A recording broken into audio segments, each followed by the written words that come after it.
Shalom, shalom, bien-aimés dans le Seigneur. Rhapsodie des réalités du samedi 26 avril 2025.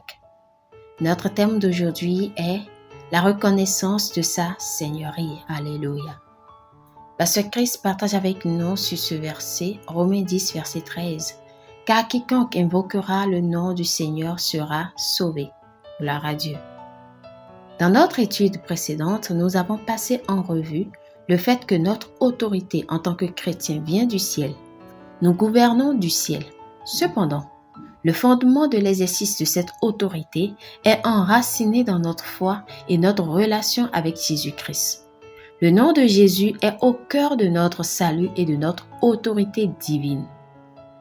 Dès le moment même où vous avez accepté Christ, la confession de sa Seigneurie a marqué le début de votre trajet en lui. Le peuple de Dieu doit être enseigné et formé à comprendre la Seigneurie de Jésus. Il est le maître de nos vies. Cela signifie qu'il a l'autorité sur vos paroles, vos pensées, vos choix et vos décisions et tous les aspects de votre existence. Alléluia. La plus belle chose à ce sujet est que sa Seigneurie sur votre vie est celle de l'amour. Nous sommes les sujets de son grand amour. Nous nous donnons à la Seigneurie de son amour. La Bible dit que nous l'aimons parce qu'il nous a aimés en premier. 1 Jean 4, verset 19. C'est la raison pour laquelle nous l'adorons comme nous le faisons. C'est la raison pour laquelle nous nous agenouillons en adoration. Ce n'est pas par habitude, mais par respect, soumission et reconnaissance de sa Seigneurie. Alléluia. Si vous manquez de le reconnaître et de vous adresser à lui comme Seigneur, alors s'agenouiller devant lui devient un simple rituel. Vous vous agenouillez parce qu'il est votre maître et vous vous inclinez avec respect devant son autorité. Vous pourriez dire, mais bien qu'il soit mon Seigneur, il est aussi mon ami. C'est vrai. Néanmoins, vous devez reconnaître, apprendre et vous soumettre à sa Seigneurie et l'honorer en conséquence. Un véritable ami du roi honore le roi avec le plus grand respect. En tant qu'ami de Jésus, votre révérence pour lui devrait servir de modèle à suivre pour les autres. Vous devriez l'honorer encore plus. Il est le grand roi de gloire, Seigneur sur tout, souverain du ciel et de la terre. Il sait qui il est. Il est si grand, mais affectueusement disposé envers nous.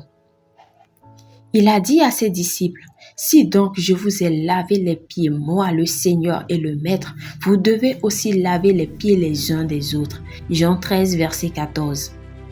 Il nous a appris à être humbles par l'exemple de sa propre humilité. Il n'avait pas besoin de titre pour affirmer son identité.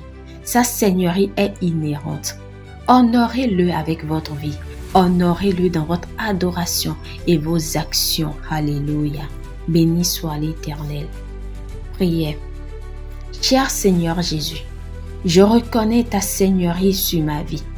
Tu es mon Maître, mon Roi et le Seigneur dans tout. Toi seul es Dieu et as l'immortalité qui habite dans une lumière inaccessible. Tu es le souverain du ciel et de la terre. Je t'adore et à toi tout honneur, gloire et puissance éternelle. Amen. Amen. Pour une étude approfondie, nous lisons Philippiens 2, versets 9 à 11, Jean 13, versets 13 à 16, Actes 10, verset 38.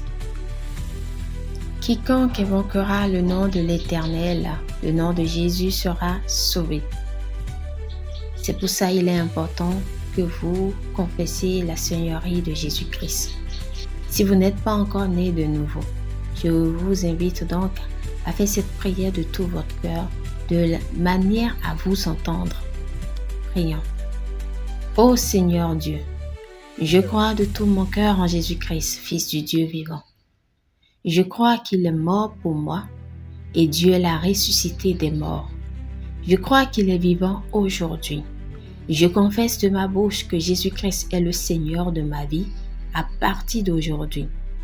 Par lui et en son nom, j'ai la vie éternelle. Je suis né de nouveau. Merci Seigneur d'avoir sauvé mon âme. Je suis désormais un enfant de Dieu. Alléluia. Vous pouvez lire Romains 10, versets 9 à 10. Félicitations si vous avez fait cette prière. Vous êtes désormais un enfant de Dieu. Alléluia.